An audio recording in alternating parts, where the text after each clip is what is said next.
ও আমার একটা সেজদাও দেয় না, কিন্তু আমি যে মেহেরবান, আমি করব কি? আমি কেমনে ওর শাস্তি দেই? আমি আল্লাহ কেমনে ওর খানা বন্ধ করে দেই? আমি যদি ঘুম বন্ধ করে দেই, ও তো বাঁচবে না। ও আমি যদি তার পেশাবের সার্কুলেশন বন্ধ করে দেই, পেশাবটাও যদি ঠিক মতো বাহির না হয়, ও তো বাঁচবে না। ওর পায়খানা যদি একদিন আটকায়া থাকে, ও তো বাঁচবে না। ওর নিঃশ্বাস যদি 1 সেকেন্ড আটকায় থাকে, ও তো বাঁচবে না। আমি যে রহমান, আমি যে দয়ালু। তবে আল্লাহ বলে, বান্দা তবে শেষ তুমি ভেবেছ আমি শুধু দয়াই করে যাব? না রে বান্দা, আমার ব্যালেন্স আছে, আমার একটা ভারসাম্যতা আছে।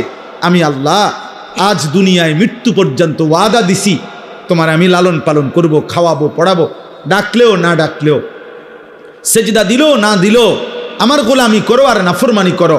তবে মালিক ইয়াউমিদ্দিন, মনে রাখবা আমি কিন্তু বিচার দিবসের মালিক।